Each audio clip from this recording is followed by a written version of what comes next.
Thank you so much for sticking with us here and streaming 11 Alive at 4:30. Less than an hour ago, a judge sentencing Colt Gray, the teen who pleaded guilty to a deadly North Georgia high school shooting, that's Apalachee High School, to life without parole in prison.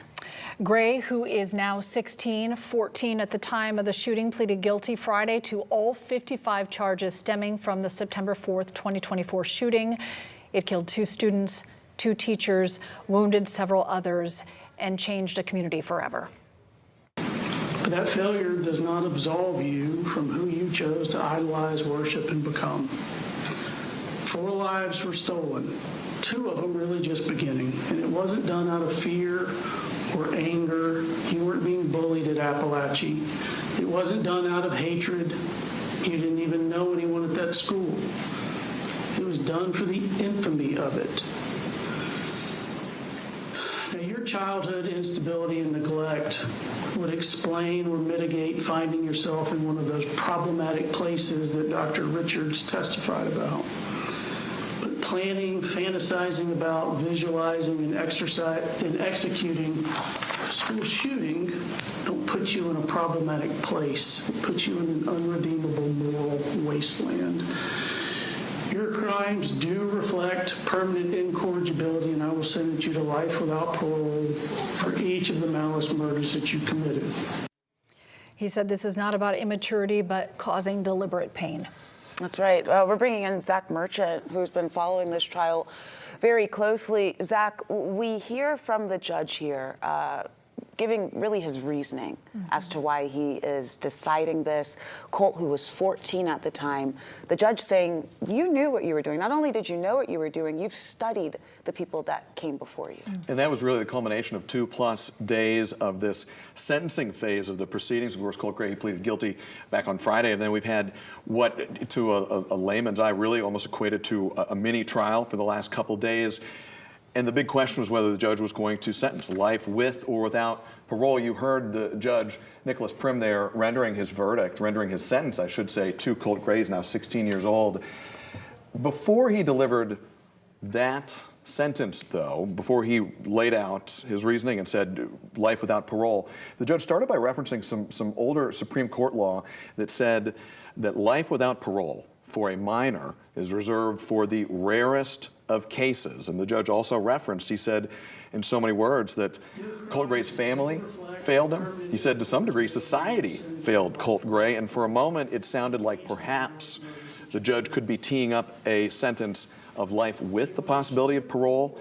But then Judge Prim shifted gears and he said, well, all that may be true. You may have been failed. It was ultimately your decision and your actions and your pre-planning. And the judge said that you did it for the infamy of it, and he said your crimes do reflect permanent incorrigibility, and I will sentence you to life without parole. So he found effectively that Colt Gray was permanently corrupted, and that was the undergirding foundation for his finding of the sentence of life without parole. As we watch video, the moments the handcuffs were put on and Colt Gray was led away, he said a 16-year-old boy will now live and die in prison, but he also really pointed out that the shooters that he idolized were all sentenced to life without parole as well, and those were the 2 choices. And it was pretty powerful when we heard some testimony and statements from loved ones saying because this shooter is so young, there would be generations that would have to be at a parole hearing. That's one reason this was such an important verdict to them. And one of the things, I mean, there were so many just gut-wrenching moments of the sentencing hearing. You heard from some of the family of Colt Gray, some of the phone calls between Colt Gray's family and Colt after he was in custody.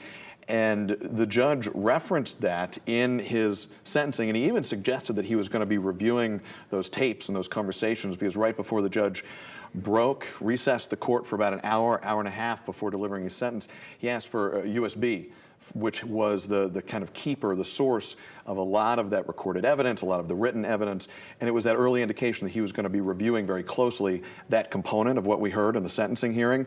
And then you heard, as he delivered the sentence, referencing to put it very mildly, a challenging home life, but also saying this was ultimately Colt Gray's choice, and he has to bear the responsibility and the consequences for it. I wrote down, I think the moment you're talking about, there was a phone call with his mother where he said, I'm being compared to the big dogs. I'm in the big leagues. And it just sends kind of chills down my spine, to be honest with you, but just talking about that he wanted to be on the top of the list of the most famous school shooters in history. You kind of struggle to grasp and reach an adjective that describes Right. what these past few days have been. And we should also point out here too, and Judge Prim mentioned this as he delivered his sentence, that Colt Gray ultimately pleaded guilty. We watched him deliver that guilty plea on Friday. In so doing, the judge pointed out he prevented the Barrow County community, the Winder community, the broader North Georgia, and really the entirety of Georgia community from having to go through a trial that certainly would have been excruciating, going through in excruciating detail the developments on that day. But at the same time, Colt Gray didn't testify. He did not take the stand at any point here, which, while the judge didn't point to that per se, you wonder how that may have weighed on his mind here.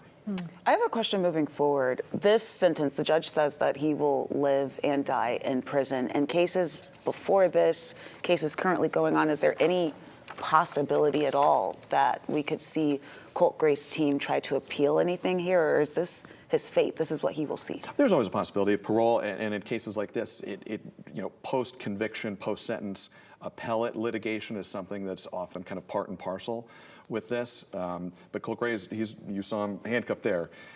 He's going to prison now, and all of that post-sentence, post-conviction litigation, it will happen from a posture of him behind bars. Yeah. Want to mention Grace King, who was in the courtroom, said it has been a very packed courtroom in the last 3 days, but never fuller than the moment the judge made his determination. And most of the people in the courtroom, loved ones of those directly impacted, including the 4 who were killed that day. Zach, thank you for your insight. Appreciate that.